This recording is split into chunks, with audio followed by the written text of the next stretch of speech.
Hello everyone, welcome to this blog. এটাকে blog বলবো না শর্ট ভিডিও জানি না, তবে আমরা বেরিয়ে পড়েছি বর্দি পাহাড় ইকো রিসর্টের উদ্দেশ্যে। লোকেশনটা হচ্ছে খাতড়া, শিমলাপাল এইসব পেরিয়ে গিয়ে সারেঙ্গা, রায়পুর এই জায়গার কাছাকাছি একটা জায়গা, একটা গ্রামটার নামও হচ্ছে বর্দি। এবং ওই গ্রামেই একটা পাহাড়ের মাঝখানে পাহাড় কেটে একটা রিসর্ট বানানো হয়েছে, বর্দি পাহাড় ইকো রিসর্ট। আমরা সবে মিলে 6 জন আছি, 3টে ফ্যামিলি। তো প্রথমেই আমরা টি ব্রেক নেওয়ার জন্য বনলতাতে দাঁড়িয়েছিলাম, জয়পুরের বনলতা রিসর্ট, আপনারা সকলেই নিশ্চয়ই চেনেন। এবং তারপরে বিষ্ণুপুর বাইপাসে চপ মুড়ির দোকান এবং মুড়ি, ঘুগনি, চপ টিফিন করে নিলাম। তারপরে আবার রওনা দিয়েছি। পুরো জঙ্গলের মাঝখান দিয়ে রাস্তা, আর মানে সেই লেভেলের ভিউ, অসাধারণ দেখতে লাগছিল। মাঝপথে এইরকম নতুন নতুন অনেক কিছু জিনিস দেখেছি, চেষ্টা করেছি কিছু কিছু জিনিস ভিডিওতে তুলে ধরার। আমরা 3টে বাইকে 3 বন্ধু ও আমাদের 3 জনের বউয়েরা আমাদের সঙ্গেই আছে। আমরা খুব ছোটবেলার বন্ধু 3 জনে,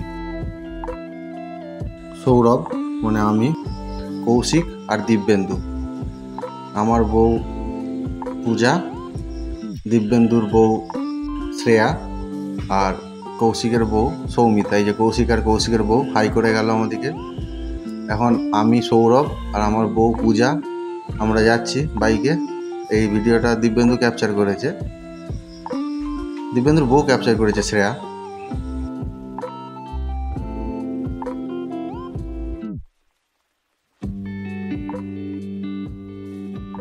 তো আমরা রিসর্টে পৌঁছে গেছি। এদিকটা আমাদের রুম, এই পাশে নদী, আর এইখানটা সেট করা আছে, এখানটায় খাওয়া দাওয়া এবং বাইক রাখারও জায়গা ছিল এখানে। আমরা দুপুরের খাবারের জন্য অপেক্ষা করছি আর গল্প করছি। রিসর্টটা থেকে নিচের দিকে তাকালে যে নদীটা দেখা যাচ্ছে সেটা হচ্ছে কংসাবতী নদী। বর্ষাকালে যদিও আরেকটু বেশি জল আমরা আশা করেছিলাম নদীতে, কিন্তু জল কিন্তু যথেষ্ট কম ছিল নদীতে। আমরা এখানে ফটোশ্যুট করলাম কিছুটা, আর আশেপাশে জঙ্গলটা একটুখানি ঘুরলাম। এই জায়গাটা থেকে নদীটা জাস্ট অসাধারণ দেখতে লাগছিল, ভিউটা জাস্ট অসম। মানে নদীর ওপরে যে পাথরগুলোতে দাঁড়িয়ে আমরা ফটোটা তুলছি বা ভিডিও করছি, পাথরগুলো থেকে নিচেটা প্রায় 40 ফুট মতো নিচে, এবং এখানটা দাঁড়িয়ে যথেষ্ট ভয় লাগছিল নিচের দিকে তাকাতে, প্রচণ্ড খারাপ। যাই হোক, বেশ ভালো লাগছে দেখতে, জায়গাটা খুব সুন্দর। আমরা এখানে ফটো টটো তুলে তারপরে রুমে চলে যাওয়ার কথা ভাবলাম, কেননা এরপরে একটু রেডি টেডি হয়ে আমরা বের হব এই গ্রামটা, আশেপাশের কোনো গ্রাম একটুখানি ঘুরে দেখার জন্য। ফিরে এসে শুরু হলো সন্ধ্যাকালীন আড্ডা।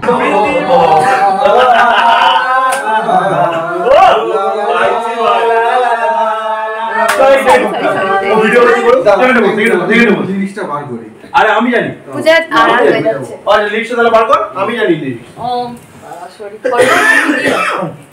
ফটো না ভিডিও? এইটা দুবার হবে, আমি বলে দিচ্ছি।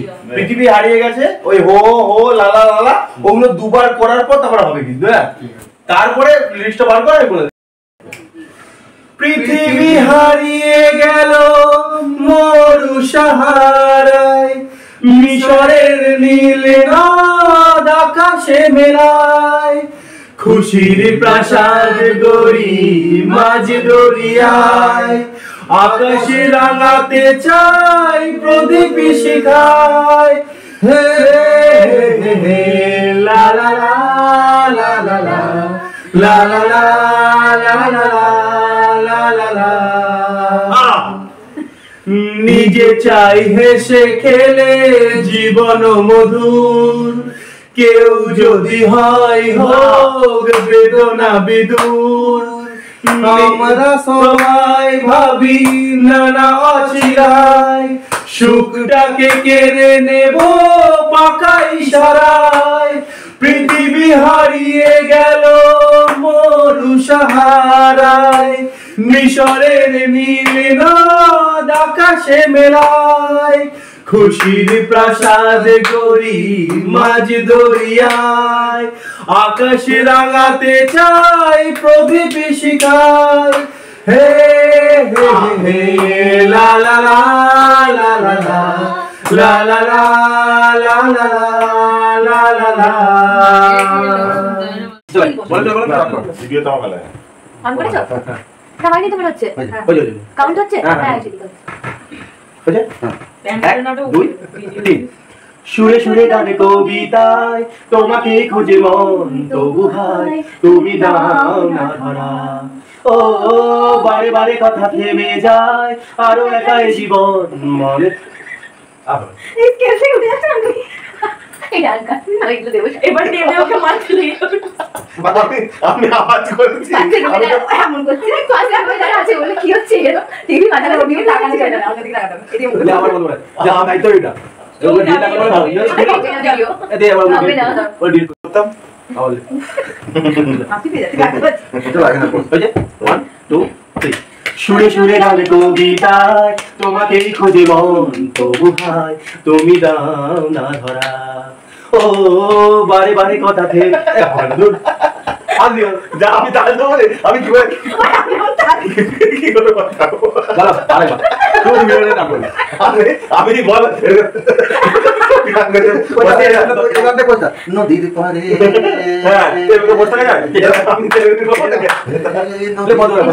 উঠছে মনে হয় কিছু হয়েছে না না বলেছো আশা ছিল কাটতে হবে সব দিতে হবে বলবি এদিকে করতে হবে নিয়ে বুঝতে পারবো আমাকে দেখা আমি তো একটু কিছু বলতে পারবো বলতে হবে না ওই কে কোশ্চেন বলে কিছু বলতে হবে না বুঝলে বলো এই কি পাক করে আছে এখান থেকে কে কিনি আমি গান পারি না না না গান কে টিভি থাকা একটা আসবে না এমনি তো ওই তো পূজা সামনে কি বলো তুই এখানে এলি আসবে এই তাকে চলে এসো আরে তুই এখানে এলি আসবে বলিস না আমি যাব না তোমাকে আমি একটা কথা বলেছিলাম তুমি শুনেছিলে আচ্ছা আর টিকেট কমা একটা ব্যাপারটা নয় আমি যাব না এত কোন তুকুম না না না গান করবা এই ব্যক্তি আর গান করবা না না না শুরু করো চল চল একদম বাদলে বাদ কি আমি যেখানেই বসে আছি না থাকে মন দেখ এই চল চল সিটি যাওয়া হবে আজকে আরে দাদা পিছনটা বসে আই কেটে দে তোমাকে যে বসবো না সেই ঝামেলা দে আমি গান তুমি এবার ওইদিকে সরো ওকে একটু জায়গা দাও হ্যাঁ ঠিক আছে একটু এদিকে না এইখানে এইখানে সামনে দে একটু কাপড় এই সে মাঝে মাঝে গান না না ওকে বসবো এই যে এই হয়ে গেছে ওই যে ভিডিওটা শুনে দিই ভিডিওটা মাঝে মাঝে উঠে গিয়ে চালু করতে হবে একই ভাবে চলে তারপর সুরে সুরে গান কবিতা ওখানে আর অনেকক্ষণ ধরে 1 2 3 4 সুরে সুরে গান কবিতায় তোমাকেই খুঁজে মন তবু হায় তুমি দাও না ধরা। ও বারে বারে কথা থেমে যায় একাই জীবন মনে হয় থাকি দিশে হারায় মনে অনুরাগে বাজে কোন রাগিনী কাছে সে কেন কাছে আসতে পারিনি আমি আজও বুঝিনি আমি আজও বুঝিনি তোমার আমার প্রেম তোকে কে গাইতে বললো আমি আমি একা বসে থাকবো এইটা বলবি তো গান করতে গান সব ভিডিওর মাধ্যমে আমি কতক্ষণ বসে থাকবো শুনেছে কতক্ষণ একা চুপচাপ বসে থাকবো সুরে সুরে গান কবিতায় তোমাকে খোঁজে মন তবু হায় তুমি দাও না ধরা। ও বারে বারে কথা থেমে যায় আরো একাই জীবন মনে হয় থাকি দিশে হারা। তারপর আর কি হাসি মজা গান আড্ডা সব কিছু মিলিয়ে একটা রাত আমরা কাটালাম এই রিসর্টে। অসম্ভব ভালো লেগেছে আমাদের, খুব ভালো সময় কাটিয়েছি আমরা সকলে মিলে। এরপর আমাদের বাড়ি ফেরার পালা। ও সরি, বাড়ি না, আমরা আরেক জায়গা যাব, মুকুটমণিপুর। যদিও এই জায়গাটা যাওয়ার কথা আমাদের প্ল্যানে প্রথম থেকে ছিল না, হঠাৎ করেই আমরা সিদ্ধান্ত নিই যে আমরা ওই মুকুটমণিপুর ড্যামটা একটুখানি ঘুরে যাব। তো তার জন্য আমরা এখন রিসর্টে চাবি টাবি ফেরত দিয়ে রুমের ভাড়াটারা পে করে বেরিয়ে পড়লাম। চিন্তা নেই, আপনাদেরকেও দেখাবো মুকুটমণিপুরের কিছু ভিডিও এবং ফটো। তো দেখা হচ্ছে পরের ভিডিওতে।